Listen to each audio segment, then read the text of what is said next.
man babies. Oh, sorry. Forgive me. That's somebody else's greeting. Hello, everybody. Today is Friday, the 1st of October, 2021. And guess what? It's my birthday month, wouldn't you know?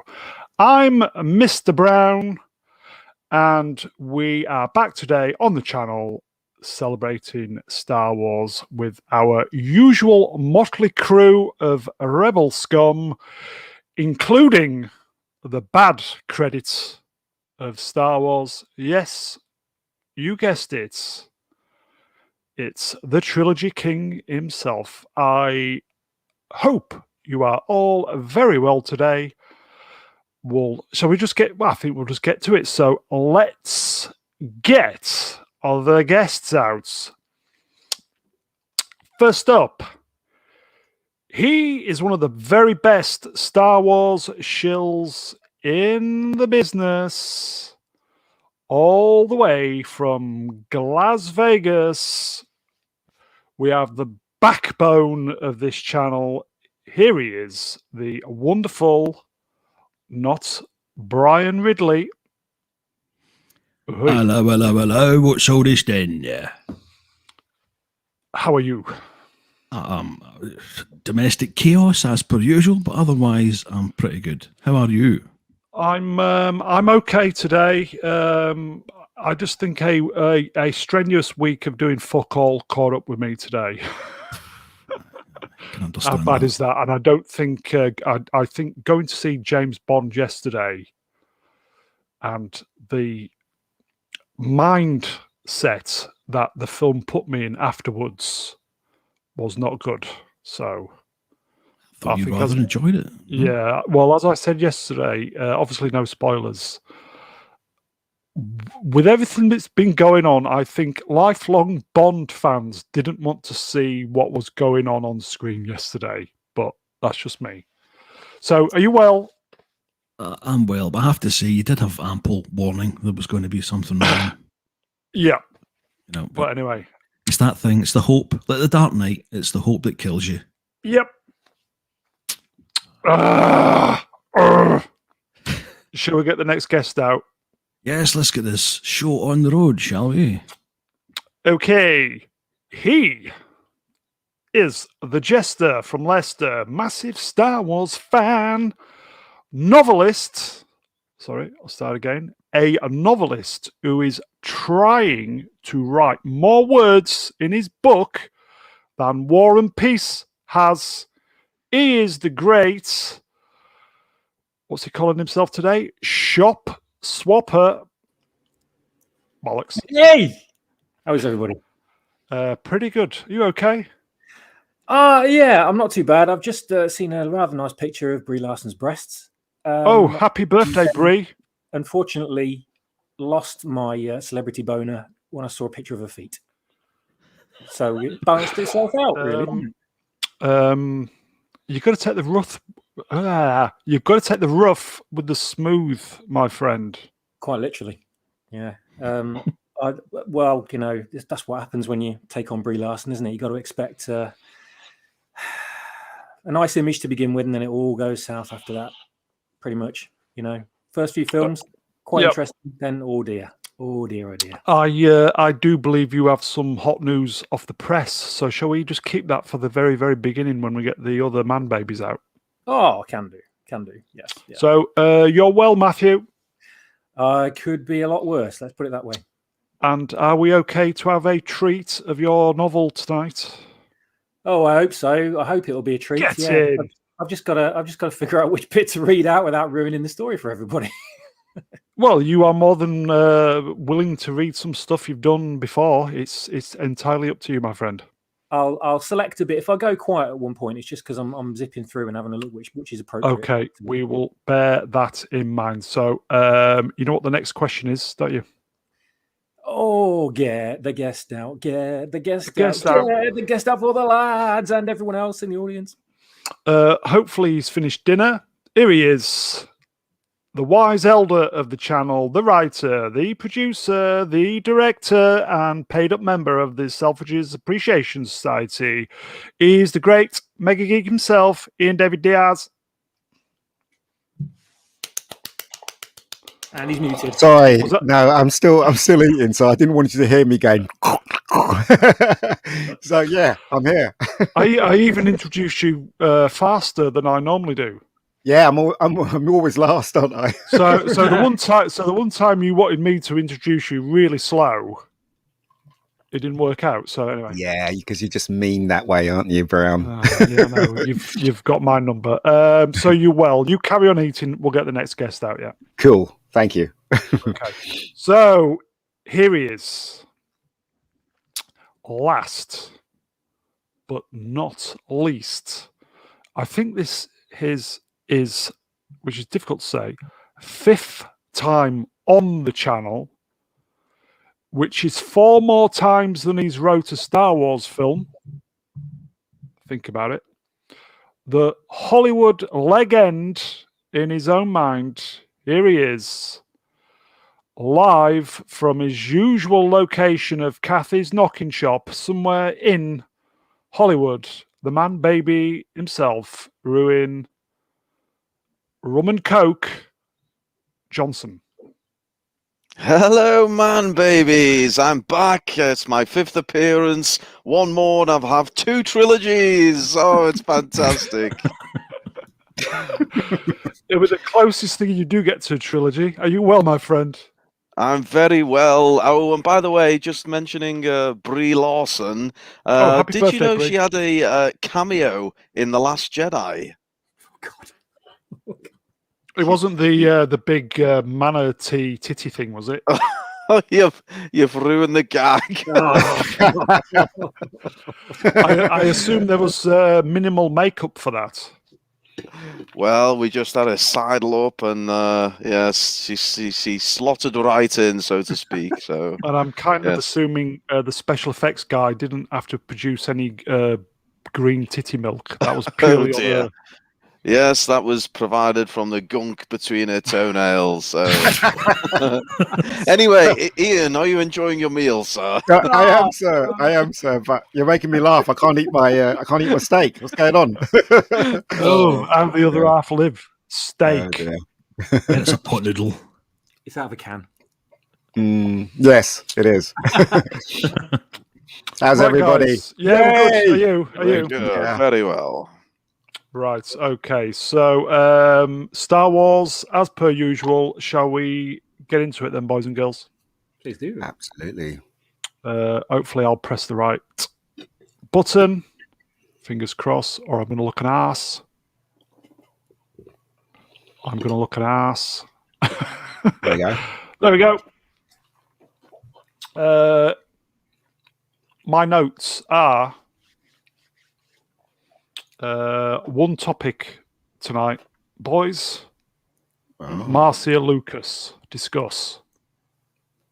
Well, she's actually speaking what we're all thinking, which is a good thing, and I guess because she was married to George Lucas, she has more of an input on Star Wars than anyone, really, because she was there from the very conception of Star Wars, and she was responsible putting it together as an editor.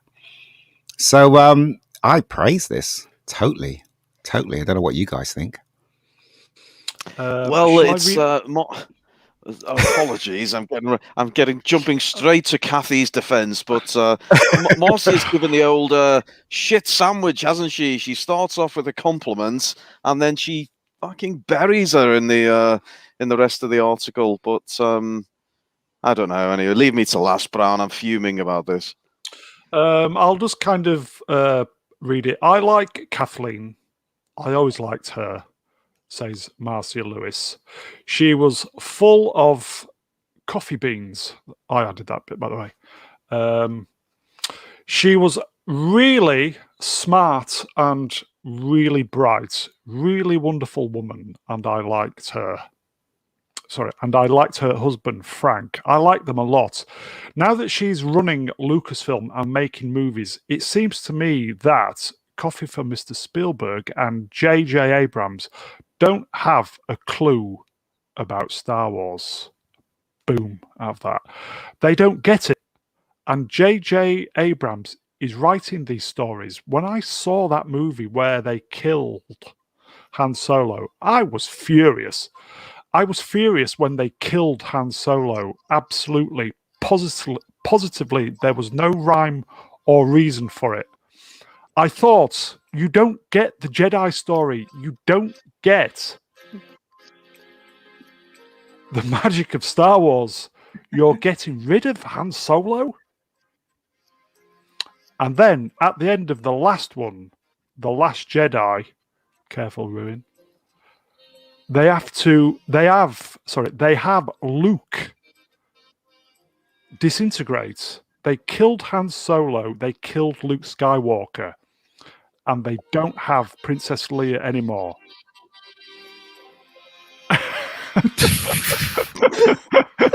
Welcome to Ambient Noise on the Mr. Brown Alliance Show. What is that noise? Welcome to the Secrets of Comedy. Whoever it is going to get a kicking, but I kind of think it's going to be ruined. It's John Williams. Subverting expectations, one You're the soundtrack at man. a time. Okay, I'll just finish the last few words. And they're spitting out movies every year, and they think it's important to appeal to. This one's the hammer blow. And they think it's important to appeal to a woman's audience. So now their main character is female. So now their main character who is female, who's supposed to have Jedi powers, but we don't know how she got Jedi powers or who she is. It sucks. The storylines are terrible, just terrible, awful. You can quote me, J.J. Abrams, coffee from Mr. Spielberg, talk to me. Doesn't pull any punches, does it, Swapshop? Well, no, she shouldn't really. I mean, not like everybody else hasn't for the last, 2-3 years. All the media, everyone else has just had their tongues squarely between Disney and Madam Kennedy's cheeks, haven't they? Yeah. Afraid to say anything bad whatsoever, lest they be cancelled or have their jobs somehow taken away from them or laughed at Hollywood or whatever the consequences are. If you're in the media, then obviously you're on the payroll. Everyone's been towing the line as far as criticism goes, so no one's been able to criticize Disney Star Wars at all since its inception. And because she's kind of immune to all that, she's outside it all, doesn't really affect her in any way. She can say what the hell she likes. She's Teflon coated, isn't she? Exactly. And she's basically channeled everything. The fans have been, the true fans have been, had all that anxiety and frustration pent up for the last however long. Yeah. Has all been channeled through her, and she's just let it out in one big juicy dump, hasn't she? Right on Kathleen Kennedy's you could lap. say that. And Kathleen Kennedy has to sit there and deal with it, isn't she? So, and of course, the Disney shills and the Disney fans and the Raylos and all, of course, must be having an existential crisis right now, because you can't really deny what Marcia Lucas has said at all in the slightest, and they're trying to defend it by saying, oh, but she's talking smack about the prequels as well, like that makes the sequels any better, It doesn't do anything whatsoever. I mean, nothing will stop them from the absolute abominations that they are. And the prequels aren't the greatest, but they show them up completely. And even though Marcia Lucas didn't like them, you can still acknowledge the fact that she thought the sequels were even worse. So I just want to know what the response of Kathleen Kennedy, J.J. Abrams, and the like, that other guy as well, I can't remember his name. Probably don't care. They probably don't, to be honest with you, because they just use it, like I've said before, they just use Star Wars as a platform, don't they? Stepping stone to more important things that they see are more important. Yeah, so that's pretty much it, really. That's what I thought when I first read it, anyway. Yeah, Citizen 333 Hale in the chat says she's right. Although Harrison Ford wanted George to kill off Han Solo in Return of the Jedi, I've wondered if Harrison Ford made that a prerequisite for him to appear in TFA. Yeah, he was totally complicit, mate. Totally complicit. Yeah, obviously a new light aircraft and doing not a lot to get it. So there you go. Brian, what do you think about the paragraph? I'm trying to take a kind of sensible view of this, but it's hilarious. We needed this. As a bunch of aging man babies, we needed this because it's proven us right. Not that we needed to be proven right anyway. No. But Marcia Lucas won the Oscar for editing Star Wars 1977. And she's the feminist. Racist. And the feminists have spent 5 years trying to convince us that she saved Star Wars, despite George Lucas himself being a clearly an accomplished editor. Yeah. And but now her words seem to mean nothing to these people. It's just an old woman talking nonsense, and their only defence, I think, as Stephen just covered, is that, well, she said bad stuff about the prequels. I think Robot Head made the point that he wishes that George Lucas and Marcia had got on a bit better. We might have got better prequels. Oh yeah. So the hilarious thing is, she doesn't appear to even mention Ruin Johnson. I noticed that. Yeah. Important, eh? Very telling. So, Ian, do you want to add anything to what you previously said? No. He's having dessert. I'm sorry. No, I just think she's absolutely right, and I think it's. Hold on, I can't bloody hear you guys. I think it's right that she said it, and I think she says everything that we have been thinking, and I take my hat off to her. So yeah, that's all I can say. Is that really. you remove your flat cap for her? Of course. You know what? Right, she literally saved Star Wars. Somebody told me, somebody I know that knows the people that was editing the first Star Wars, that the first cut was terrible, but she came in and she sorted out the story. She knew what it was about. She knew it was the Force. She knew it was, a bit Lord of the Rings, a bit Star Trek, a bit this, that, the other, and she made the story make sense through the edit. And George Lucas is over the moon, apparently. So, I have no doubt she knows what she's talking about. So there you go. It's a shame they couldn't. Disney couldn't have employed her for the sequels, but I think probably the story was too shit. Have you not noticed, Brown and everybody else, that what these people seem to be doing is not only are they retconning the past of our favorite franchises, but they're also killing them. Oh, killing don't. them. Don't. That's a sore subject. Same thing with me as well, Brown. I tell you that, mate. Man, they've killed. What is it? Don't. Obviously, don't mention. Yeah, of course. They're killing everybody, mate. They're killing all the heroes, all our heroes, pal. Not good. They killed He-Man twice, for God's sake. Yes, they did. Yeah. Well, we're still going to see the second half of that series yet. We don't know how many. May get killed again. I don't want to. I think it's about time that people team up and make their own new stuff now, and just it's obvious they've got their hooks on everything that we like, so we have to create new stuff for ourselves, I reckon.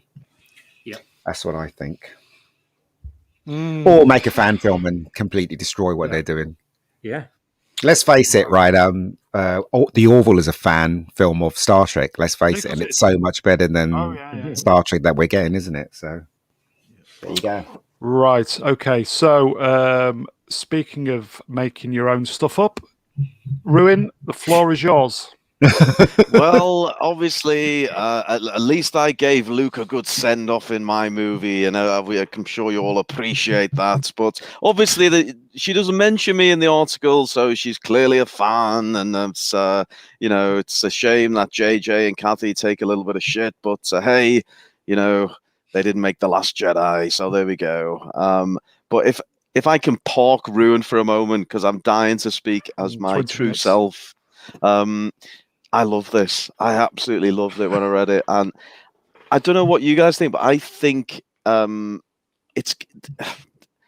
got to have a conversation, surely, George and Marcia, and I think this is what George thinks as well, and maybe he can't say it. I don't know whether there's NDAs. I know those things are rife in Hollywood, or whatever was part of the big deal he signed up, but You know, he's never really come out and spoke at any kind of length about any of the sequels, but this is damning. I mean, this is just, and you know, Mega Geek will tell you the role of an editor in a movie. It's almost as important as the director or any of the main actors, or you know, in terms of how the influence on the final version.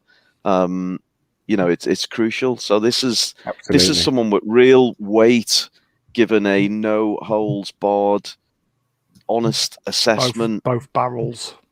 Yeah, and it's damning. It's absolutely damning, and it's, you know, this could have been written by any one of us. That's the great thing. You know, this is exactly what we've been saying. When I first saw it, I didn't believe it was real. I thought someone's made it up to kind of wind us up. Yeah. It seemed almost too good to be true. Yeah, as I said, was it Jedi Scum, Matthew? Who it was, I think. Yeah. Yeah.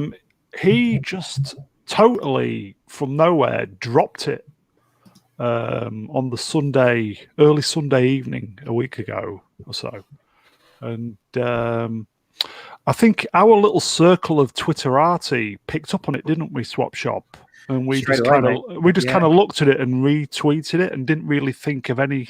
We didn't put two and two together, did we? I certainly didn't. No. Yeah. You're right. It was. I was just shocked by it to begin with. I couldn't figure out. We just basically the circle didn't put two and two together, and then Doomcock messaged me for some reason, and I just said, have you read this? Because I'd read it and I thought, oh fuck, and I just dropped it in Doomcock's lap, and I think he ran with it on his show that evening, and the rest is history. I know that he was practically in tears on his show because he just felt vindicated for all. Yeah. He was quite emotional about it, and I know you guys are massively into Star Wars. So I know Doomcock is, so I can imagine how you guys feel reading this. So it's amazing how it just totally came in under the radar. Yeah, it did. Yeah, no one saw it coming, did they? No one.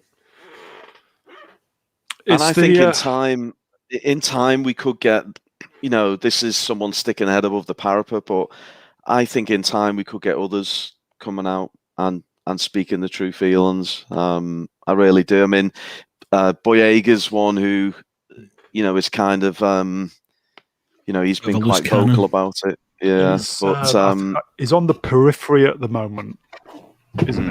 And he's kind of thinking, shall I kind of probably open my mouth a bit more? And I think stuff like this is kind of saying that, yeah, it's probably okay to just tell the truth. I don't know. The truth always comes out, though, doesn't it? In the end. In the end, yes. Eventually, yeah. It's just a matter of time, isn't it? I mean, the first signs were the media when they after the rise of Palpatine came out. There were a load of media all suddenly realised it had all been used for like the previous 2 years. And they'd all been dropped, basically, by all their privileges had been revoked and whatever, and they weren't getting the little bonuses that Disney had given them before. And they realised that the little joyride was over with their gravy train over. Yeah, because you know the trilogy was over, and once their promotional shillery was on all over the internet, then there was no real reason to keep them on board. So yeah, they're all dropped, and you suddenly started seeing people coming out and saying negative things or things against Disney and Lucasfilm. I noticed a lot of that was happening. And of course, you had old Ryan himself saying that he never really cared about Star Wars in the first place. That was a very famous quote. I remember that. Really? Oh yeah, he did say it. Yeah. I mean, I was drunk. Rum and coke. He was drunk on power. Yeah, pretty much. Drunk on green titty milk. Yeah. That's funny. That's what we try to do on this channel, Ian. We try to be funny. Try. Admittedly, it doesn't work all the time. But seriously, all the truth's going to come out in the next couple of years. It will be, you know, after 2 years, people will admit how bad Doctor Who is, and maybe even the BBC, you know. And you know what? Right, I can't see them turning around and saying sorry. Not for a while anyway. The people from Star Wars, people from BBC, I can't turn it unless something really bad happens, and everything gets turned around. If you know what I mean. So there you go. If Bob Igor or Bob Paycheck came out and said, "Guys, we let you down. Sorry." Can you we imagine? Would respect him. My God, there'd be so much. Yeah, he would get a lot of respect. I'm not sure if he'd get a lot of respect from the shareholders, though. I'm sure they still make money. Yeah, I don't know. He might do. Look, people are not stupid, right? That's the thing. We're all not stupid, and when a lie's been told to us and we know it's a lie, you can't escape that. It's a lie, and the shareholders, they're pretty smart if they're shareholders of this company. Let's face it. So I guess that they know the truth. Remember that one shareholder that questioned. It was on that live stream, and it questioned. Was it Bob Paycheck? Was it Bob Paycheck or the other Bob? Yeah. And they quickly dismissed it. He quickly said, "Oh, she's one of the greatest," blah blah blah, and they quickly dismissed it. So they know what's going on. Definitely. Of course. Yeah, it definitely felt like a rehearsed response. Yeah. That one. Yeah. Sklavko channel number one, our number one, in the chat says, "I've seen TFA with friends. We were so hyped." And he says then, "Saw The Last Jedi by myself." I'm kind of thinking, did he fall out with the friends because of TFA? But saw The Last Jedi myself, could not believe it. Never seen The Rise of Soy. Wow. He couldn't believe how good The Last Jedi was. He was so awestruck. Thank you, Slavko. I do appreciate the support. Interesting, though, how it started a big group of friends, then just him, and then fucking nobody by the end of it. Nobody turned up for The Rise of Skywalker. So, yes. Much like the stream, the viewers are dropping off. Then 333 in the chat says, they need to apologise to the fans if they are to right the ship. I genuinely think it'd be great if they did that. They're not going to apologise soon, though. They really are. I mean, the thing is, though, it's inevitable it's going to happen because at the end of the day, if you look at history, all the bad things that people have tried to do bad, they always fall in the end. Hitler, the guy who shot Gandhi, everyone, they always fall in the end. So, it's just a matter of time, really. I think it's going to be a fair bit longer than it will expect. The reason being, even if Kennedy goes, there's still so many activists that are still employed in Lucasfilm. Yeah. And the people reviewing it, 91% reviews for films that are absolute crap, but because they fulfill a certain quota, that can't keep happening, surely. That's one thing that George Lucas kept out, wasn't it? All that crap, It was basically what he said went, and you couldn't really get past that filter. He was executive producer on everything, so nothing that woke or that wasn't in the true spirit of his creation was never going to make it to the screen. Sadly, that's gone now, and literally we've got all this crap streaming through in front of our eyes, and we can't do anything about it. Hey, what's this? This is the great woman herself. Long ignored, finally silent no more. Ironically, the Force is female. So, Coffee for Mr. Spielberg was correct, but she just picked the wrong female. I just hope George Lucas one day will stand up and say how disappointed he is with Kathleen Kennedy pushing the Star Wars saga forward. One day it's going to happen. He's literally unless he dies before. You know what I mean? So I reckon he's definitely going to stand up. And once one powerful person stands up, you'll see all the rest will fall. Yeah. They'll be like dominoes, won't they? Yeah, they will. Spielberg, I love Spielberg, but I think he's a bit of a coward for not standing up. He may have some great reasons not to because of his daughter and stuff like that, but still. Negatives.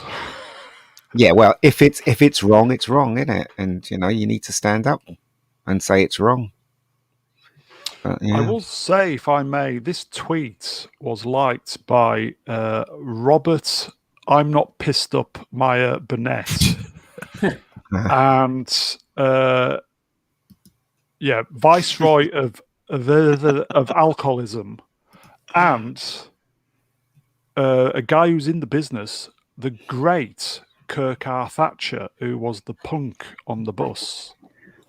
I hate you, and I berate you. Yeah, that one. Yeah. So obviously, people in the business know this is correct, but there you go. Yeah. The smiling assassin. Who's that next to her? The guy. That's a good question. I thought that was some Terence Stamp at the first one I saw. I was like, that's odd. It's not him though, is Well, I can reveal that's actually me. I travelled into the future, just about to assassinate her, using the same plot device I used in Looper. So there we go. In the chat, Captain Deckard Spock says, very, very, very drunk. I'm expecting the bacon to come up as well. Bacon. Sorry, Ian. That gentleman is Mm. John Dykstra. Oh, Wow. John Dykstra. My God, he's Shame on you, Ian. holy crap. He still looks good. though. Shame on you. I love John Dykstra. One of your heroes. He is one of my heroes, John Dykstra. Him and all the visual effects guys of those days. Brilliant. Absolutely brilliant people. Who's the guy on the picture on the top right? Yeah. Is that him as well? John Dykstra? Not unless she's It's like she's holding him by the scruff of his neck. I don't know. I didn't open the other pictures to find out who it was. Obviously, we can just see Marcia. It's not the person who runs the Twitter account, is it? I don't know. It might. Yeah, it looks like him, doesn't it? I've got to say, I give credit to Marcia for rocking the old bra top underneath the the little the little see-through number. I mean, of a lady of her age, that's a bold move, but yeah, It's excellent. She's saying George is this big. She's saying jazz hands. Brilliant. I should edit that next to the picture of Ryan Johnson where he's doing the little pinchy fingers thing. Have you seen that picture? He's talking to Oscar Isaac and John Boyega, and he's doing this little, and so many people have kind of used it to say, "Oh, this is how big my dick is." But, they're on the ship, aren't they? In the corridor. Captain Deckard Spock in the chat. He was drunk as in Lord. It was incredible to watch. Smiley face. Bacon, bacon, bacon, bacon, bacon. Beer, beer, beer, beer. drunk as Lord and Miller on the set of Solo. His back teeth were floating, as they say. Yep. So, okay then, guys. So we'll put this topic to bed then. So, as I said, totally came in under the radar. She just basically said with a hammer blow what everybody's been thinking for, well, basically 5-6 years. Yeah, what needed to be said, basically. Yes. And probably George will be. Do you think George will have a very, very big sigh of relief now, knowing that what he's probably been wanting to say, the ex-missus said it for him? Yeah. Yeah, I do. And, you know, we kind of held Gina Carano up as a bit of a, anti-establishment figure, but this for me is more groundbreaking. This is someone who is so influential within the originals and really kind of slamming the sequels for what they are. So I think this is epic. I'm loving it. Ruin hates it, of course, but I'm loving it. But I don't know how old she is. How old is she? Old. Well, 17. people of a certain age, they don't give a shit, do they? So yeah, Oh, she's going yeah, to come out, and because when before my dad passed, and he was quite old, he didn't give a shit about anyone's feelings. He'd just come out and say what he had to say. Obviously he wasn't a mean man, but he was just, and old people, they got nothing to lose, absolutely nothing to lose. So She is 75. Uncancelable. All right, okay. 75, she looks good for 75. Yeah, just the older they get, the more loose their tongue's going to get as well. So Yeah. they're not dependent on anyone. Oh, Brown. Absolute filth, Brown. 36 minutes. Okay. Right. Okay. So we'll finish with Marcia. Do you think there's going to be kind of more to come on this? Nah, I think it's going to stop there. I reckon it'll stop there. I don't think there'll be more for a suspect. while yet. It might be from someone else, but it's George. that'd be good. I'm hoping That'd be good. hoping this opens the floodgates, to be quite honest. Yeah, I was going to say, what do you think? Do you think Paycheck and Igor have seen this? They would have done, wouldn't they? Oh, of course they would. Yeah. But they say that Paycheck is all for this, but he's obviously just keeping up appearances with certain things. So that's what some people said, and I don't know whether that's true or not. But they say that he wants to get rid of Kathleen Kennedy. It's like a big power struggle. Right. So I don't know if that's true or not. Is he like This month is the Mr. Brown. This Carry month is on. supposed to be her renewal date for the contract, is it not? Yeah. Oh. Yeah. I used to really like Kathleen Kennedy. I used to think she was amazing because she was responsible for E.T., Close Encounters. She did all that stuff. And now if you look back and you see what she's done to Star Wars, and I can only assume she wasn't the person I thought she was. She was just a coffee maker for Mr. Spielberg. And that was that. I don't know. It's crazy, right? Ruin, did she ever make coffee for you? Or did you make? Well, you'd probably. make it for her, Very wouldn't you? often we'd have our late night writing sessions. Not much writing happened, I have to say. And then, yes, maybe the next morning I'd roll over and it kind of sort of have that sort of feeling of regret. And she would go make a nice cup of coffee at that point, and we'd ponder on how else we could fuck up the Star Wars universe. So, yes, there we go. You obviously had some very fruitful meetings then between the sheets. Yes, that's where all my best ideas came from, including the infamous Luke scene with the titty milk, and directly replicated from my bedroom sexual antics. act. Oh my God. Have you noticed that scene when he drinks that milk? Yes, when he but drinks that I milk. was the titty creature. I thought it was Brie. But when he drinks the milk, he does that little, this is fantastic look, doesn't he? When he drinks it, it's like he's drinking something amazing. And I'm thinking, and he's all dribbling on his beard and everything. He just looks like a freaking idiot. The frightening thing is they actually CGI'd that as well. So if it wasn't really? bad enough, Really? they decided to put a little bit of sparkly CGI in it. Oh, wow. Well, they CGI'd the sparkle in his eyes. Moving on. That as well. Seriously, though, if you watch that scene again, he drinks it and he goes, and he does that little nod, thinking, wow, this is amazing, and it's all dribbling in his beard and everything. I was thinking, what? Why would you treat someone like that? Looks like a freaking idiot. Anyway, whatever. Captain says that ain't milk. Well, we know that. That's no milk. And then Sklavko, sounds like KK was a Johnson ruiner herself. Hey. He's here all week. Right, guys. So, Ruin, you have some entertainment lined up, do you not? Are we at that point of the show where we need a little entertainment? I do. We can't really say anything more than what's been said a million times with this. So, yeah. So, moving on. So, go. Oh, Entertainment. Is that the lead up I get? Is it just go? Yeah, go. Action. You're on. Okay.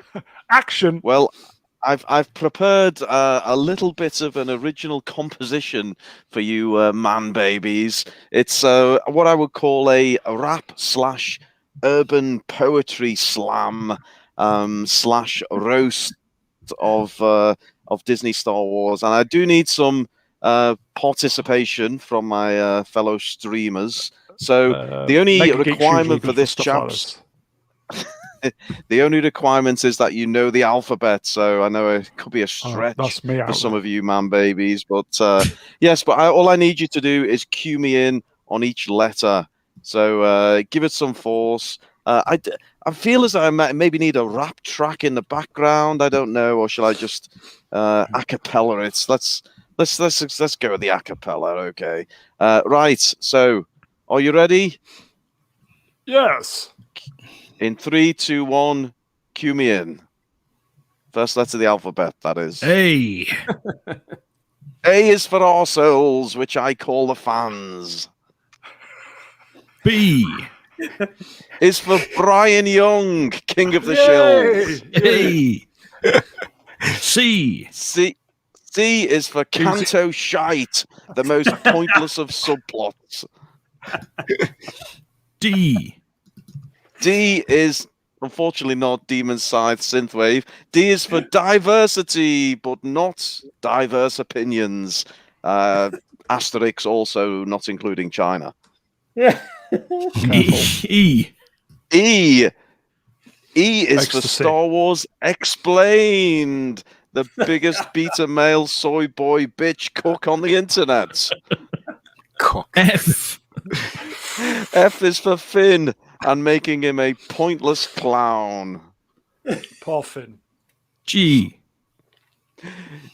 Are we halfway through yet? G is for George Lucas, watching his franchise die quicker than one of my dad jokes. Poor Oh, dear. George. H. H is for the snow planet Hoth, or as I called it, Crate. I. I is for I've never watched a single Star Wars movie. J. J is for Jedi. Anyone can Yay. be one. Or Even little boy sweeping at the end. Even women. K. K is for Kathy, whose tits I like to suckle. There's blue milk coming out of it. L. L is for Luke's balls, which I surgically Oh. removed. Oh God. M. M is for all together now.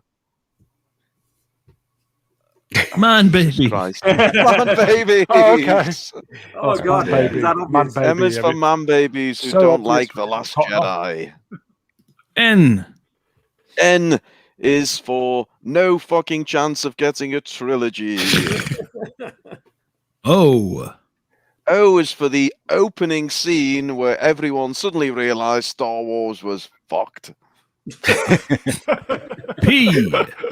P is for piss, which I took out of George, Mark, and the fans. R. You've missed one out, Brian, for Christ's sake. We practiced this. He's from Scotland. Q. One job, Brian. Jesus. Q is for the lack of Q's for Solo. Sorry to Ron Howard. R. Solo lost money. R is for Rey Skywalker, the greatest Yay. Jedi ever. Yay. S. S is for subverting expectations and ruining childhood. Zero week. T. T is for Twice. Tico, the sexual predator. U. Oh dear. U is for the Thala Siren's udder and the look on Mark Hamill's face when the green milk dribbled down his grey beard. V. V is for Vice Admiral Holdo and an awesome cannon-breaking Purple Rinse. maneuver. W. Nearly there, folks. W is W wow. is How white for- this rap is. Why the fuck did anyone let me get my grubby little hands on Star Wars? X.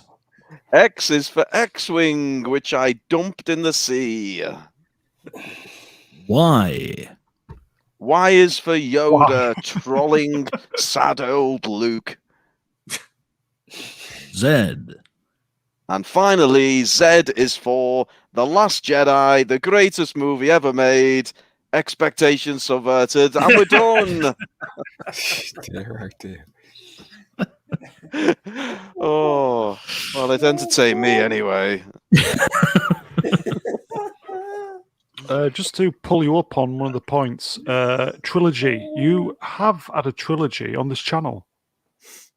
Oh, wow. Trilogy of appearances. It's the only trilogy you've had. And potentially there's another one on its way, isn't there? End of the month. So you've got a double trilogy. Oh, can barely wait. We are going to do a Halloween horror special on The Last Jedi. That is going to be incredible. So I'm going to need you all to rewatch it several times between now and then, man, babies. Oh dear. Oh dear. Is that so we all commit suicide live on air? No. Go buy the DVD now. Yeah, so it's like I'm going to have to sit through and take all the screen grabs as well. So I've got to suffer. Oh, Jesus. So the homework for all the chat is between now and the end of the month. So you've got plenty of time to watch the masterpiece that is The Last Jedi. So what we are going to do on it's going to be the Saturday night, isn't it? The day before Halloween. The man baby himself is going to host the stream, and we will be doing a review of the greatest film ever, won't we? Aren't we, Ruin? Oh, can barely wait. We'll dissect it scene by scene. I'll give you some special director insights. Ian can tell me, how I absolutely nailed it from a directorial point of view. Can barely wait. It's yes, I don't know why we're doing it at Halloween. It should really be a Christmas or a Happy New Year thing. But anyway, we'll do it on Halloween, and I hope all you man babies will join me. The thing is, we could do it Christmas, but I don't think nobody would like to stream Christmas Day. I don't think anyone would like to talk about it on Christmas Day. Yeah, I think because it'd spoil everybody's Christmas. And at least if we do it at the end of this month, we've got a couple of months to get over it for Christmas. Get over it. Okay, Quite right, too. Okay. Christmas fact, come early then. Let's go. Possibly, I tell you what, we could do then. You've just given me a great idea. Why don't we then review maybe Christmas week at some point? The Rise of Soy Walker, and Ruin, you can host it. Wow. Well, Nightmare City. I'm sure you'll enjoy every minute of that. No matter how bad everyone's Christmas is, it's not going to be as bad as that session, is it? But let's do it. Someone's got to watch the goddamn thing, I suppose. Have you made up with JJ yet? I've not forgiven JJ. He tried to undo all my fantastic work. He pissed everyone off. He pissed me off and all my fans and all the Raylos and all the Star Wars fans, and satisfied absolutely nobody.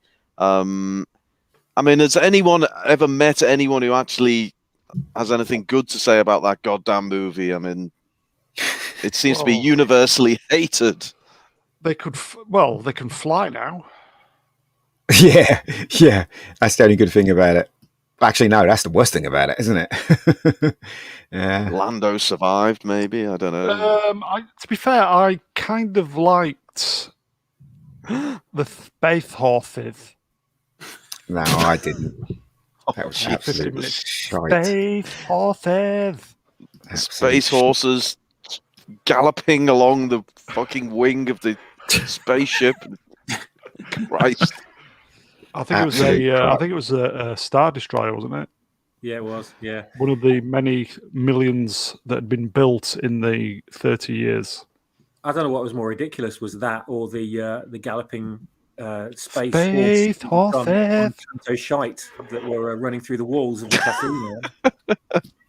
Well, you see, JJ and I had a little bet who could come up with the most fucking ridiculous horse-based scene, and I think he may have one-upped me on that. So It's absolute shit, wasn't it?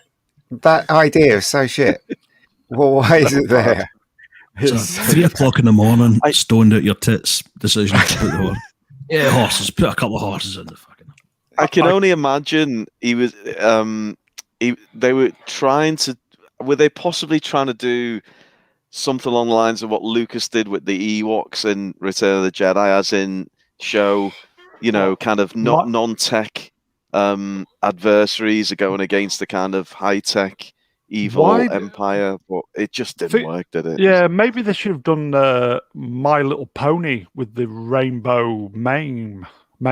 Oh, missed opportunity. There was a poorly delivered joke in there, but you know what, though? Seriously, I mean, what kind of idiot came up with that? Horses in space. Ruin, do you know anything about idiots? It's so bad. It's like a 9-year-old came up with it or something. It's just crazy how they could think that was a good idea. Oh, right. Well, I'm just getting my red pen out because Horses in Space is the name of my first movie in my trilogy, so that's rather disappointing. Our princess, our queen of the channel, Rennie A, says, hello, Rennie. Space Halls.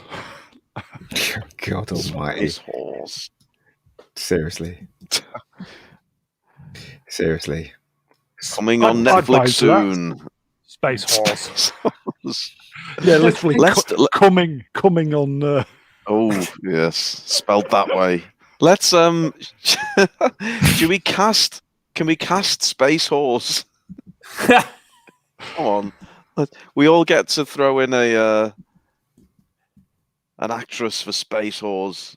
Yeah, I was going to say there's some bad news on the Space Horse scene this evening. You said Swapshop. Somebody's pulled out, literally, haven't they? Oh, right, of course. Yes. The actress known as Captain Marvel, yes, was what's going the news? to be in a Star Wars project. I had no idea that was actually a thing. I thought it was just like a rumor, but no, it was a thing, and it's been cancelled. Oh. What was the show called that she was going to be in? No idea. Absolutely no idea. I don't even think it had a title, to be honest. Toenails and Bunions. Toenails and Bunions. Follow up bedknobs and broomsticks. May the feet be with her. I would just say, on behalf of the channel, happy birthday, Brie. I do believe it's your birthday today. So, happy birthday. Happy birthday, Brie. I hope she's going to see is it a chiropodist for a birthday? Get yourself a pedicure. Brie's 31 today, but her toenails are only 14 years old. So. 31? Wow. That's horrible feet. Wow. Sklavko in the chat says, no wonder Skywalker did not rise. God. Matthew, are you anywhere near being able to present your passage, as it were? I'm just doing a little bit of editing. Give me a few minutes if we can chat about editing on the fly. Matthew is going to, in honor of Ruin, is going to read some more of his novel that he's writing.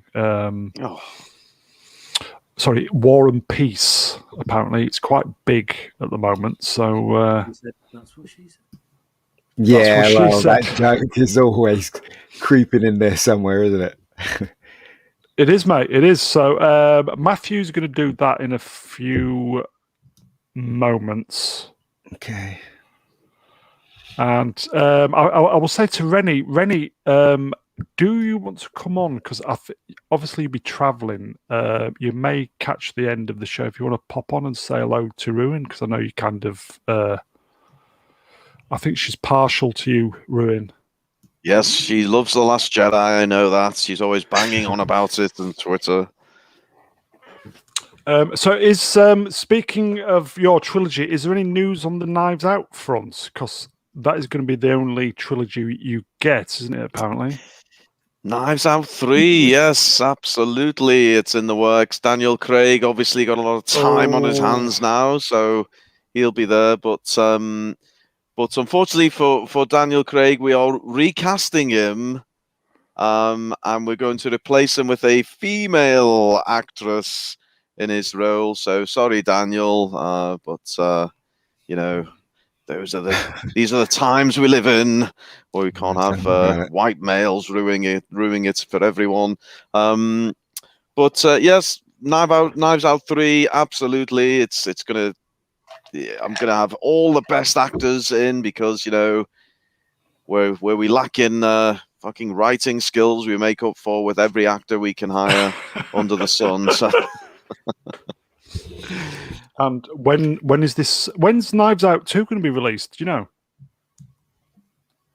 I've no goddamn idea. It's I've never seen the thing. You know what, right? I used to have a lot of respect for Ryan Johnson. I saw Looper and I thought it was okay. I really enjoyed it, but I would never see Knives Out purely because of what he did to Star Wars. Yeah, I mean, and that's that, yeah. So I'm saying I would not see it. I refuse to see it because seriously, he's literally destroyed something millions of people love, and it wasn't by accident either. It was deliberate. So why should I support any of his films? I don't see a reason to. Fair enough. Yeah. So there you go. There you go, folks. So just spoken. Scrabbling on IMDb to try and find out the release date for my own goddamn movie, and it says here, Knives Out 2, plot unknown, sequel to the 2019 film Knives Out, and then I scroll down and it says, trivia, Ryan Johnson has confirmed that, other than the return of Daniel Craig, this film will have no connection to Knives Out. So a sequel with absolutely no connection to the previous film. That's yes. Sounds familiar. What we expect of old Roundhead, isn't it?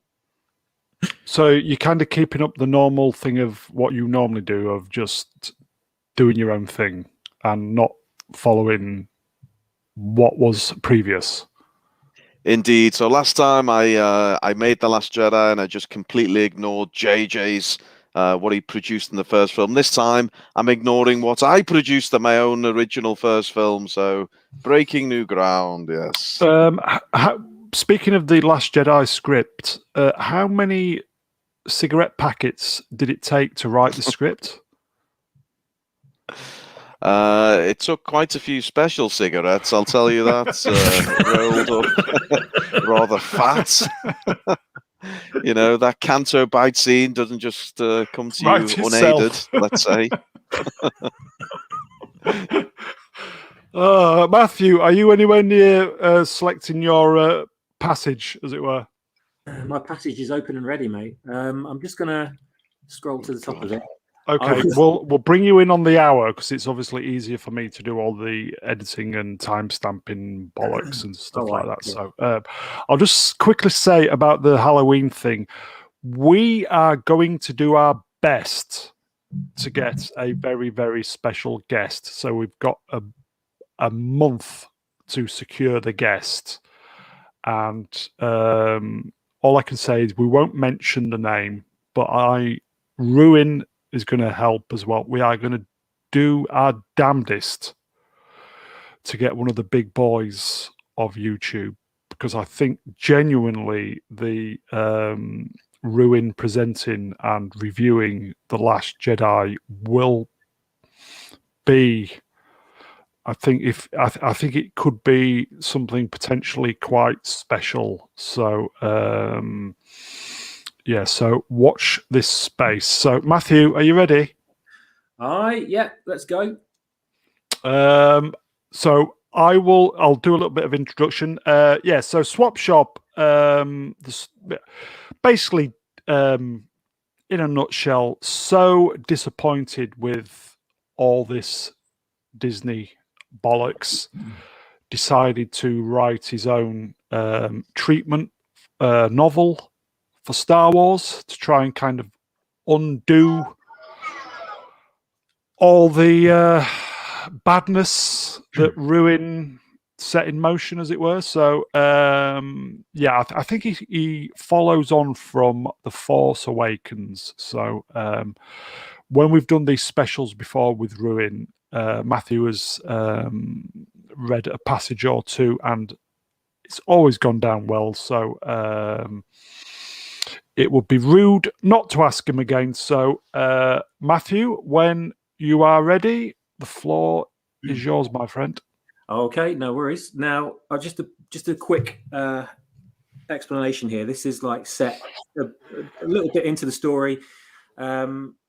It's still a little bit rough. I've got to do lots of final editing and all that business. But this is how it basically came out of my head onto the page. So if it feels a bit amateurish, then you have to forgive me for it. It needs to be gone through again and sort of fine-tuned a little bit. But I'll read it out as best I can, and I do apologise in advance for the accents. I'm not great at the accents when I haven't practiced for an hour beforehand. So just I have every faith in you, Demon. I'm just putting it out there, right? Okay. And I've been for a run earlier, so my throat's not that great. Anyway, enough of the excuses. Right. You'll be fine. So there's a conflict between two ships at the moment. One of them is not first order. Sorry, one of them is a resistance ship, and another one is an ancient or antique super star destroyer that's not owned by the First Order or anybody. Which will be revealed as I read on. So it comes in just as that battle is about to happen. So it does spoil a little bit of the story, but I think by the time you read it, you'll be fine. So okay. The Republic fleet, Mon Cala resistance cruiser, Echo of Hope. Medine grinned, visibly reprieved from his frustration. The display minimized, and Admiral Akbar's projection replaced it. Sorry it took us so long, General. Mind telling us what we're dealing with and how we can assist? Thanks for that. I can barely believe it's you, Jiao, Medine laughed. That destroyer has captured our transports. We have hundreds of crew in danger. Dagger Squad took down their shields across the top deck of the hull. We could really use some fighter support. We're dealing with pirates here, Admiral. Repeat, this is not Imperial or First Order. Acknowledged, nodded Akbar. I suggest you position the Echo of Hope at these coordinates. Home 1 and the Radis will form a triangle and surround the destroyer. A Reek can be easily brought down by a Carascus if they work as a pack. Our squadrons are launching now. One more thing, Admiral. They have new hardware, Medine added. A fighter of configuration we've never seen. Send me what intel we have right now. Severum faced her bridge crew at the navigation terminal. What is that alert? She yelled. Proximity warning, sir, the Weequay navigation officer answered, almost stumbling her words. 2 more groups of cruisers have arrived from hyperspace. They must be resistance. The Weequay... Edit that bit out. The Weequay navigation officer answered. Emeris strained not to show her panic rising. Emeris Severum is the captain of the pirate captain of this Star Destroyer, by the way, in case you're wondering. She strained not to show her rising panic. What? How many? Get those shields raised. Launch all fighters now, she ordered. Well, well, well. Gang's all here, smirked Poe from behind Severum. I think you people are the ones who need to stand down, Rissy. The captain turned on her heel to throw the droid an angry look. Ardo, silence the screeching, arrogant Ackley. RD-041 prodded the blaster hard into Poe's lower spine. Speak only when spoken to, prisoner. Its distorted voice chattered in his ear. The Nikto communications officer shouted up from the operations pit below the bridge, just above Severum's position. Transmission from the main cargo bay, Captain. Maz Kanata wishes to speak to you. This might be worth hearing. Put her through to the main display, Severum ordered. The hollow beamed from the ceiling in front of the captain and flickered to life. and Maz's tiny face, now projected huge in front of her, adjusted her goggles. Encountering a little resistance, Captain? You may have plucked more than a handful with this fight, she said. We'll see about that, Severin reacted. Port cannons! Target those new cruisers. I want their shields eliminated. We need them on the back foot. Our fighters have a few tricks up their sleeves yet. Maz's hollow shook its head. Emeritus, no matter how many guns you have, however many ships, I know those pilots, their skills. They'll take your ships apart with medical precision. They have decades of real combat experience. So you've had history with this resistance fleet, Maz? Asked Severin. Anything about them I should know?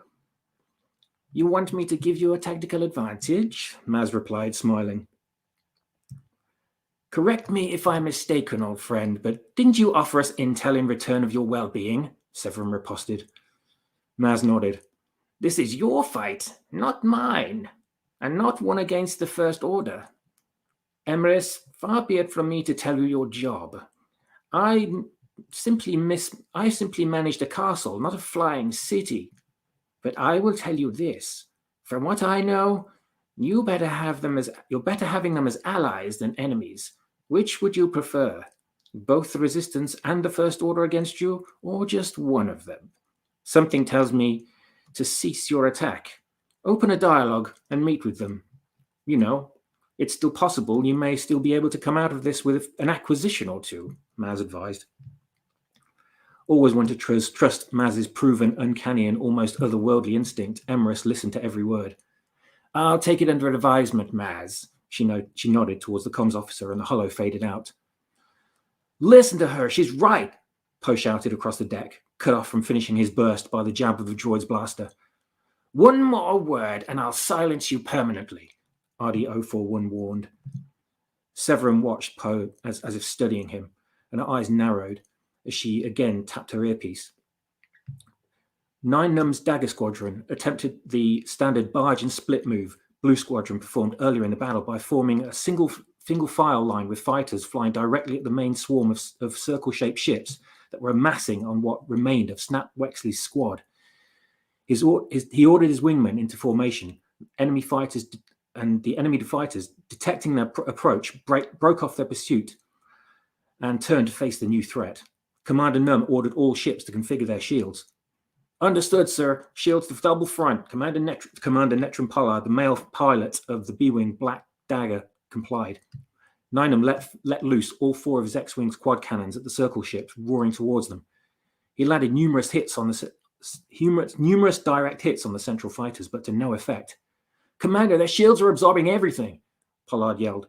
What are these things? Farrar Dormdrel, the Zabrak female pilot of the A-Wing fighter Crimson Dagger, replied, as well as her wingmates. The circle ships broke apart their clustered group and fanned out, allowing Dagger Squadron to fly straight through their center. Two squads of fighters from the other convoys joined the fight and engaged the pirate TIE fighters, taking the pressure off Dagger Squad's tail. Acknowledging it with a thank you to the wing leaders over the comm, Ninum's attention was taken by a scope, now swarming with an enemy and friendly markers. Dagger Squad broke formation and fanned back to pursue their enemy. Where'd they go? Pollard scanned the sky through his canopy to search for the strange fighters. They were right here. They should be on our tails by now, Dormdrel added.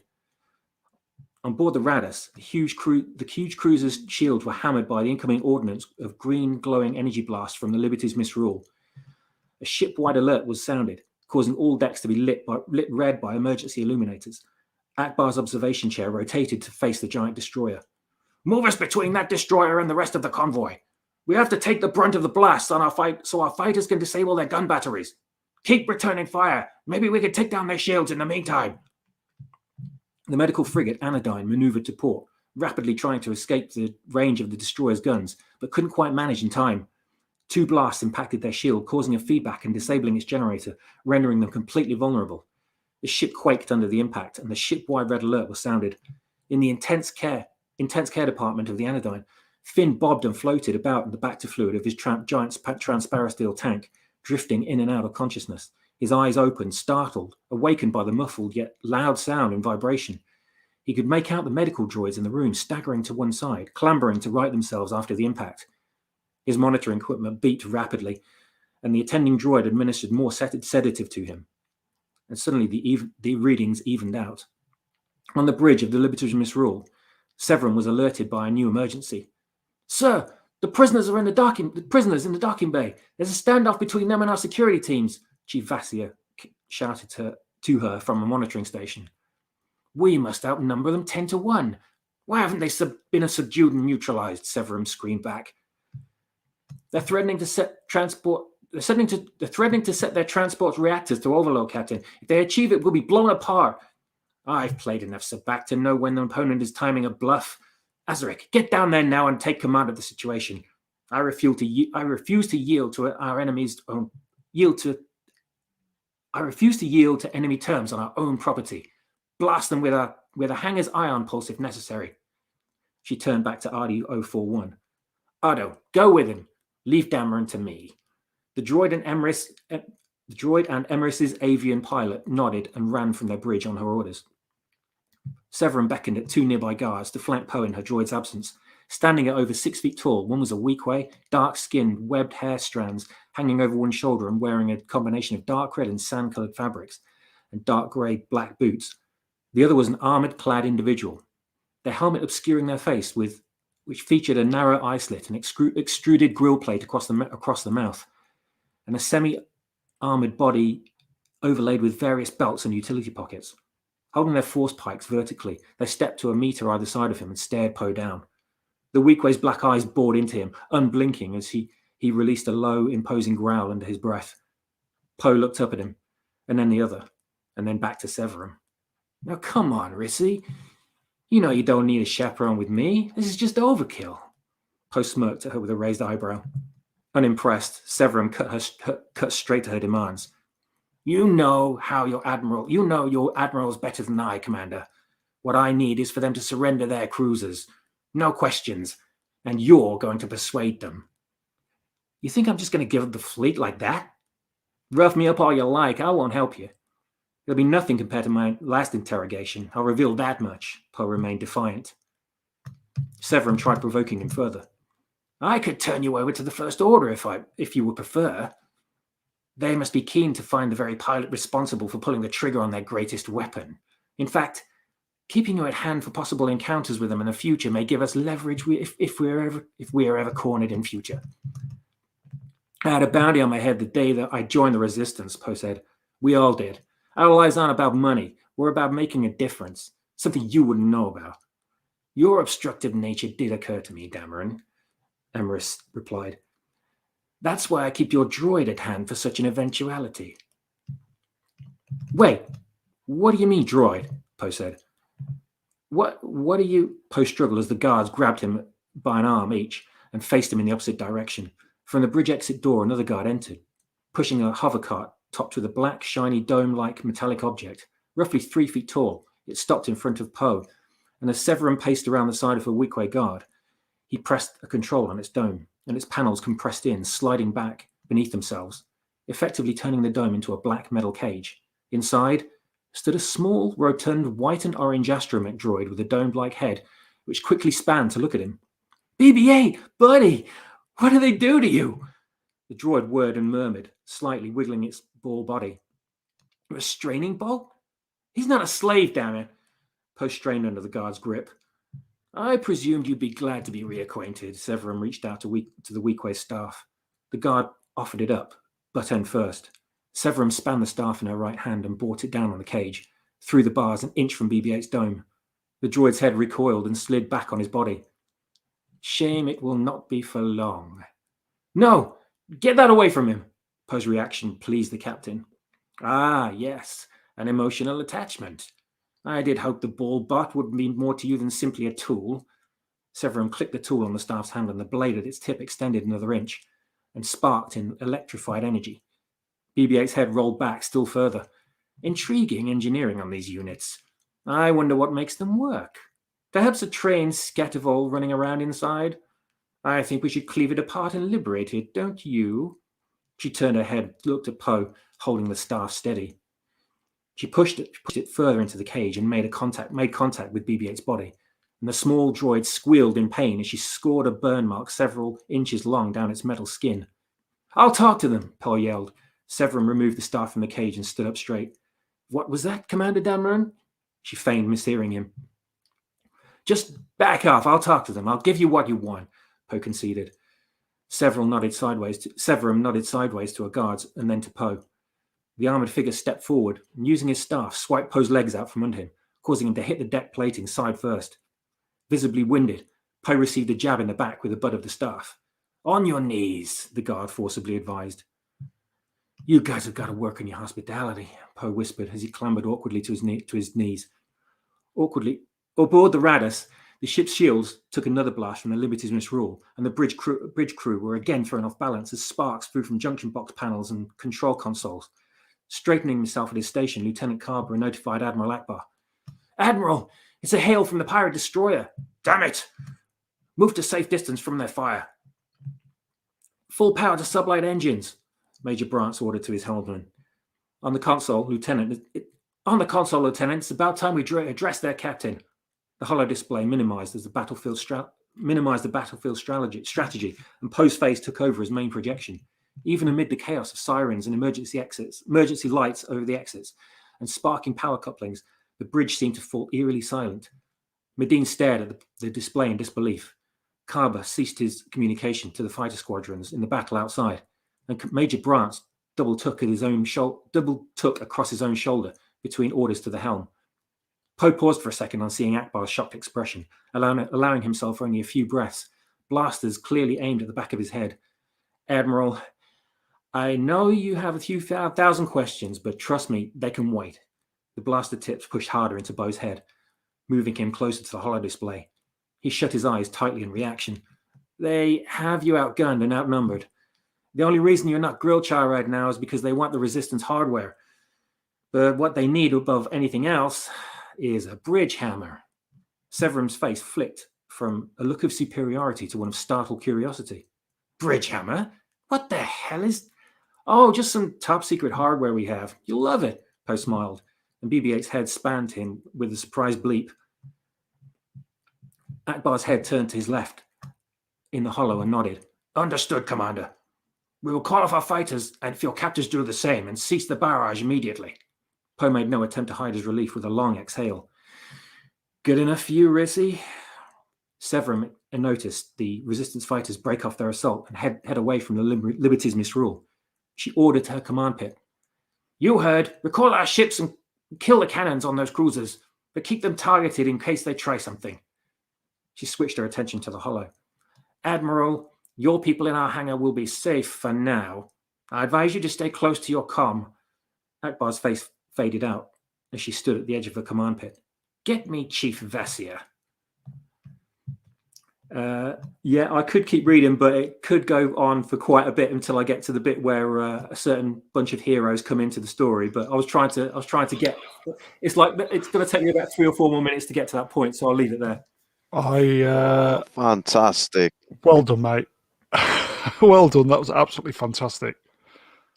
I hate reading it out because I keep it takes me back to when I was 10 years old, standing at the front of assembly when I was at school. You know what I mean? Yeah. As soon as you know everyone's listening to you and watching you, you just start like stumbling over everything you're saying, and it's like, oh, for God's sake, get this over with. You know. It was good though. Cheers. But that's like the really rough version. I've got to really like tailor it, smooth it out and stuff. Yeah. Smooth it out. Yeah. So, at what stage are you at then, Matthew, with the novel? Any closer to being completed, or?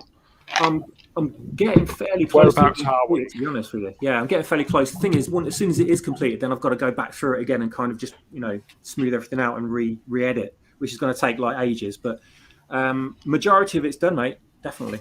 Script editing. Bit of advice from I've got a friend who's a very established novel writer, and when you describe a scene with some spaceships, maybe you could describe them as hercules-jerkily flying through space. I was thinking that. So, little tip for you there, Swapshop. I've got to take another pass at it yet, so I'm sure I can come up with lots of little rhyming descriptions like that appeal to the 4-year-olds. Wibbly wobbly and herkly jerkly. It's world class writing. Humbly Bumbly is one I came up with. I'm not sure where I can put it in yet, but I'm sure I can get it in there somewhere.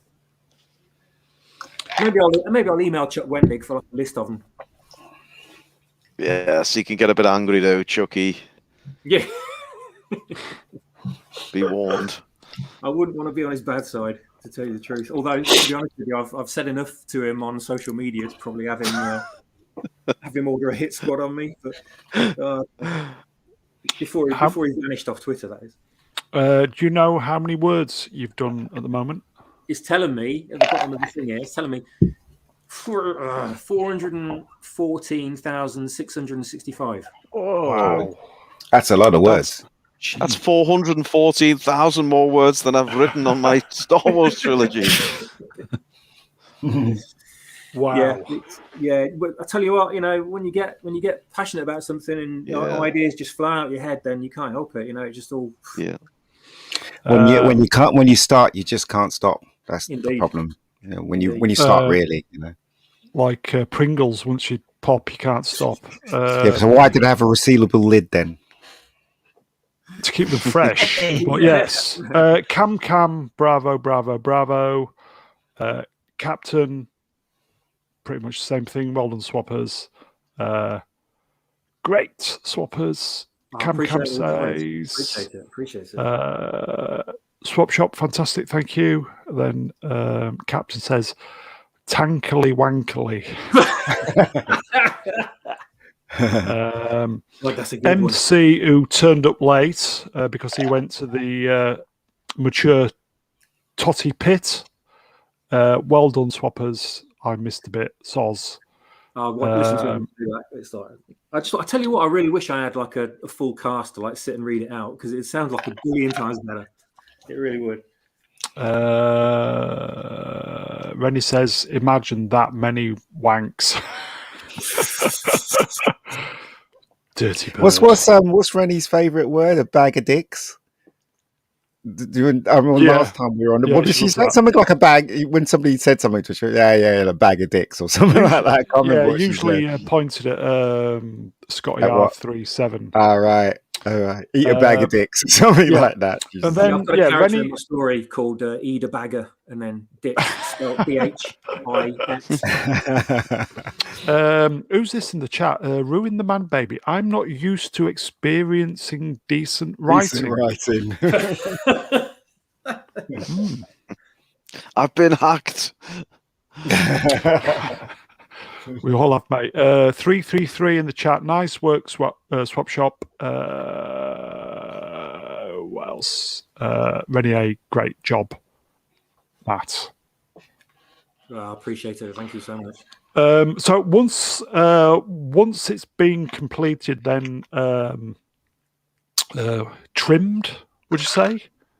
Yeah, it's probably going to need a little bit of trimming here and there, but it's the equivalent of like two stories in one, really, because it's got to cover a sequel to The Force Awakens and also be an episode 9 as well. So that's why it's so long, is because it's one big thing, but there's got to be some kind of divide down the center so you can get through one part and then start the second part.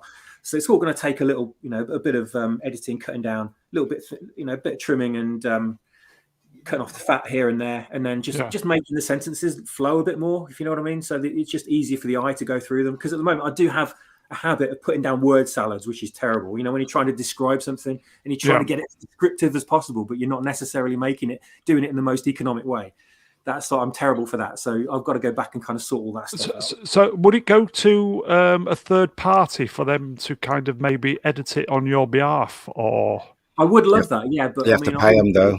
Yeah, that's right. I wouldn't want to put that pressure on. I mean, I know that there are people that do that, but you do have to sort of stump up cash because it is their time, unfortunately. Yeah. Send it to Marcia Lucas. I tell you what, when it's done, I want to send the final thing to her and Mark Hamill and all the other people that hated what was done to their characters, including like John Boyega and whoever else. I mean, Daisy Ridley said to Colin Trevorrow? After he told her about his draft for episode 9, and he actually made her cry with what he said about her character. And I'd like to think what I have in mind for her as well would elicit a similar response, because I bet you have. She's not. Oh, for God's sake, Brown. She's not your typical Mary Sue, if you know what I mean. She's actually a sympathetic character, and she goes through a lot of shit. And I'd like to make her sort of come out at the end looking like she's deserved what she's achieved. You want her to come out? I knew Brown was going to say that. I actually thought that's where you were going to go with that, Demon. I was waiting for the predictable, you see. Predictable. So, Matthew, once you have actually trimmed the fat, as it were, what's the plan after that? Are you going to? Is it going to be available anywhere, or are you going to put it out in the public domain? Or I'll have it available to download for anyone that wants to read it. But it's fingers crossed I'm going to be able to put it into production as like an audio drama. So if I can get some actors that want to have something in their portfolio to sort of, obviously it'll be unpaid because I can't like fund the fees for an entire cast. But I'd like to get some people on board that wouldn't mind narrating or speaking out for certain characters and acting in as far as certain members of the cast. Adding sound effects, John Williams score as well, all that sort of stuff I want in there. So I want to really make it sound like the original Star Wars radio plays, so really atmospheric and sort of so it can really capture your attention. It's not so it's just someone narrating the story. I want it to feel a lot more immersive than that. Would you be able to put it out for sale, or will you get into trouble with who? Yeah, I think Disney would probably take it down pretty quickly if you did that. I mean, they released. There was the Star Wars book that got released, the EU Star Wars book that got released. Heart of the Jedi. Heart of the Jedi, yeah, and that got taken off sale pretty sharpish for after a week or so after it went up, because it was done without their consent. Because it was good, and the fact it was good and it showed them up, yeah. But I just like to. I mean, if I can do the audio play version of it, edit that all down, put all the effects and the music and everything in, and then upload it to YouTube in parts, you can have like a series going on, and hopefully, people will tune in and for the next episode, etc., and want to find out what happens at the end of the story that should have carried on from episode 7 instead of. That's a good idea, serial wise. Yeah, just like, I don't know, half-hour, 20-minute episodes or something. There's going to be a lot of episodes.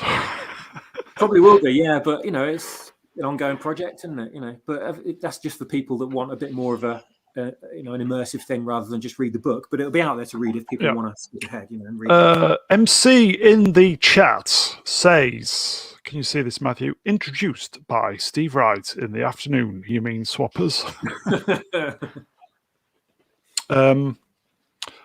When you were saying that actors to do voices, who popped into my head, don't you?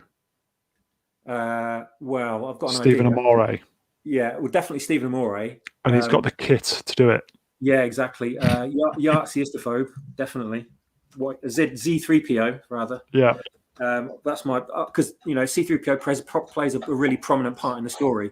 Yeah. So I really need someone that can do that character justice. So he's perfect. He's absolutely perfect for it. I know Brian's like a bit of a master at... Brian will be very good, yes. I'd definitely love to get him on board for it as well. I need like a really well-elocuted girl with a British accent. Girl with a British accent, or a southern central British accent to play Ray. But I'm not sure. Daisy, get Daisy. I'll tell you what. Tim Possible might know a few. Well, I say might. He definitely will know a few Raylos. Oh yeah, I expect he would actually. I bet he will. Army possibly. You'll be able to take your pick. He's got his own followers, I bet. Hasn't he? But I mean, you may be able to use him if you have Kylo Ren in it. Well, Kylo Ren's in it. If Tim can do his polish up his vocals and all that business, and I'll get him all his lines, and we can put like a vocal distorter on his voice and make it sound like he's speaking through the mask. I'd love him to do it. If I may, before I forget, I think it is Dalek 451's birthday today, so I will say happy birthday, sir. Happy birthday. So I think what we'll do, guys, is I think we'll call it a draw there, if I may. So I will just say to the chat, if I may, cheers, guys. As per usual, as I always say, we are nothing without you guys. So obviously we're up against the big boys tonight. So we do appreciate you popping in, and apologies we were a little late. So thank you very much, boys and girls in the chat. Always appreciated. As I said, we are nothing without you guys. So I will. Mr. Brown, can I just Yes. say one thing? I could just end that little bit of the script for you. It only literally will only take a minute. I've just scanned through, and it's just like a tiny little bit at the end, but it will be a nice little payoff to finish off with. Okay, what I'll do then, Matthew, is I'll just thank the guests, and then you can read your little bit, and then we'll pop off at that point. Yeah, so it's like a kind of a mini epilogue. So I will just thank Brian, not Brian Ridley. Thank you, Brian.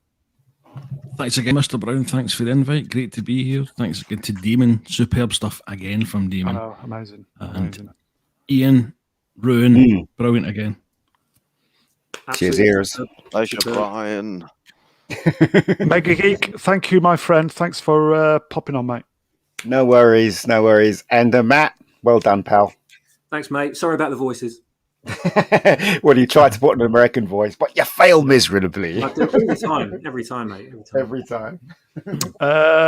Matthew, thanks for popping on, my friend. Oh, you're very welcome, mate. It's always a good laugh with Ruin on board and everyone else. Yeah, so great, appreciate it. It's short but sweet tonight, but I think we had. Well, I hope we had fun. I certainly had a giggle. So, cheers, Swapshop. And what can I say? 5th time on the channel. Well, something very special in the wings for Halloween. So watch out for that. So all I can say is a very, very big thank you to the man baby himself. always a Johnson. pleasure, Mr. Brown, and enjoy spending time with you boys. Brian, put some clothes on, get out my garden. I've told you can't constantly keep doing that. It upsets Kathy. But yes, Swapshop, I enjoyed your script so much. I wrote down every single word, and I've now got the first part of my trilogy written. So thank you for that. And Ian, what a pleasure. Boys, I can't wait. Halloween, it's happening. We are going to dissect the greatest movie to ever be screened. We will dissect it scene by scene. I'm looking forward to it. Critical Drinker, are you watching? That's all I'll say. So thank you, Anthony. You are genuinely, it is such a joy to have you on the channel. Thank you, my friend. Pleasure, boys. Just for the people in the chat, we are back tomorrow with a James Bond special, and I genuinely think it's going to be very, very interesting. So watch out for 007 tomorrow at 10:30. Matthew, over to you, my friend. Thank you, Mr. Brown. Okay, here we go. Okay, so when Maria Severum, captain of the Liberty's Misrule, noticed the resistance fighters break off their assault and head away from their ship, she ordered into a command pit. "You heard. Recall our ships and kill the cannons on those cruisers, but keep them targeted just in case they try something. Admiral, your people in our hangar will be safe for now. I advise you to stay close to your comm." Akbar's face faded out. She stood to the edge of a command pit. "Get me Chief Vassia." Severum's second in command appeared on the holo. "Captain, we have the Iron Pulse ready. It's ready to disable the transports. What are your orders?" he asked. "The Republic fleet has relented." Sorry, my throat. "The Republic fleet has relented. Order everyone to back off those ships and return to their stations. Prepare the loading base to receive more acquisitions," she replied. Her smirk of superiority returned as she addressed Poe once more. "Was that really so painful, Commander? I look forward to examining this new bridge hammer technology.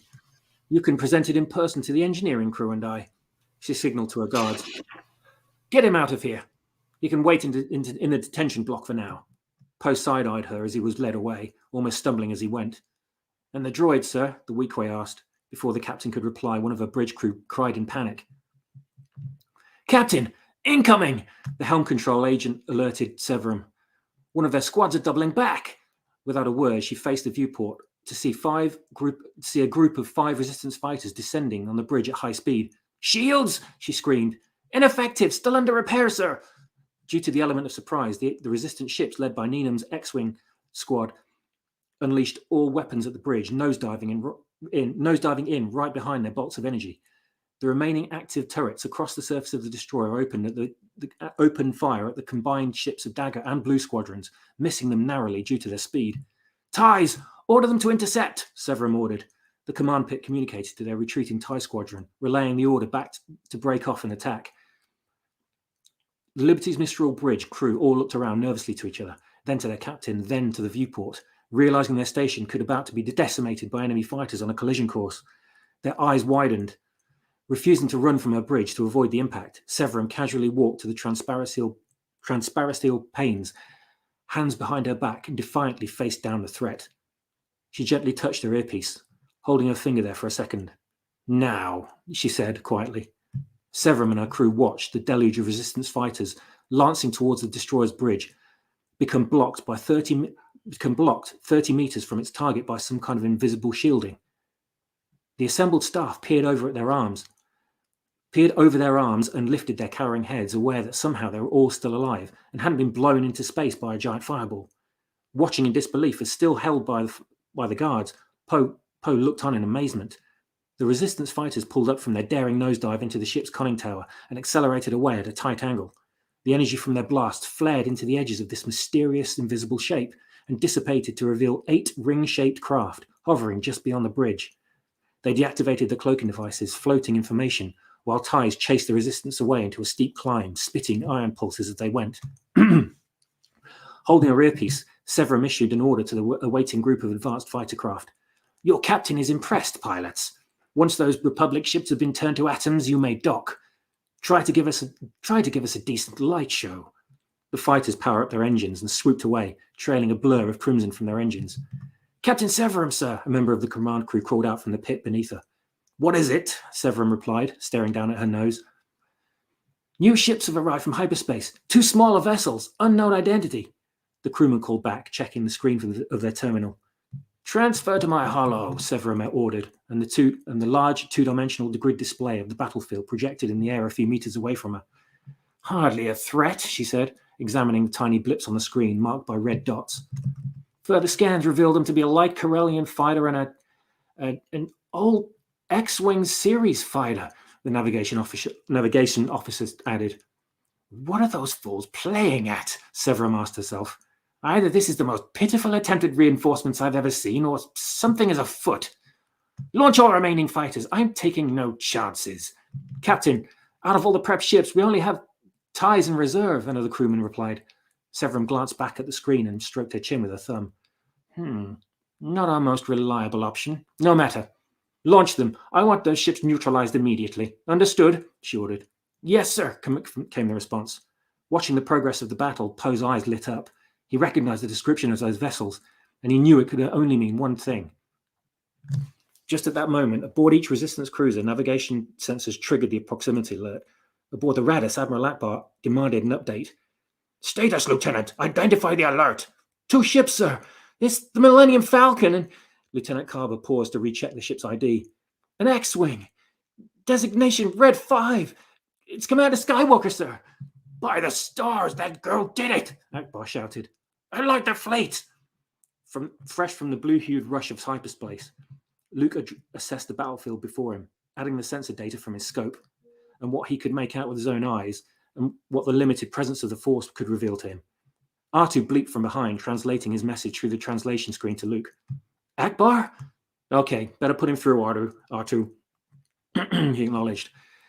The Admiral broadcast clearly into Luke's earpiece. "Red 5, we have a standoff. You should be getting a sitrep data now.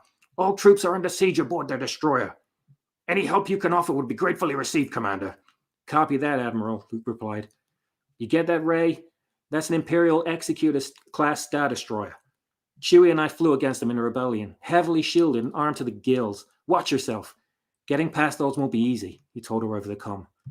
You mean we're going aboard? She replied, trying to make herself heard over the loud warning alert ringing around the cockpit. At that range, won't their guns tear us apart? Probably, Luke assured. But I'm going to get us some backup. Luke flipped a switch on his console. Aboard the Falcon, Chewie flicked 2 switches on the console above his head, silencing the alarm with a growl. What broke? Ray replied, mistranslating his words. Chewie repeated himself. There's no way we can get the hyperdrive cores refitted out here. We need a workshop. Chewie snuffled a response. Well, one thing at a time, I guess, she said. With a sudden boost of adrenaline, Ray smiled as she tapped a few controls at the side of the console. Luke opened his comms channel. R2, relay this message to all deployed resistance fighters. The droid's dome head rotated left and right as he bleeped.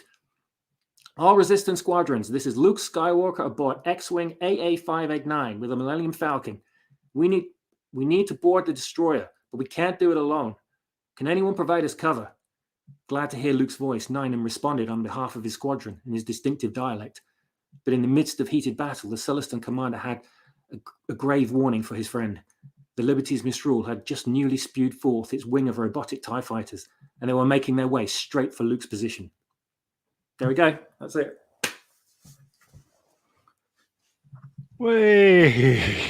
But Matthew, it's been such a privilege to hear your treatment, my friend. Thanks very much. Thanks very much. I hope everyone's still awake. Yeah, great stuff. They are. It sounds like you've got a little bit of dry mouth going on there now. So that's literally you nearly 30 minutes of reading there. So absolutely top draw, my friend. So that's it, everybody. We will see you tomorrow. Casino Royale 2006, the James Bond film, is the film we are reviewing. And it's basically just going to be James Bond all night. So if you're into 007, we are the channel to be tomorrow evening. So that's it, everybody. Take care. We will see you soon. Bye-bye. Good night. Good night, everyone. Right.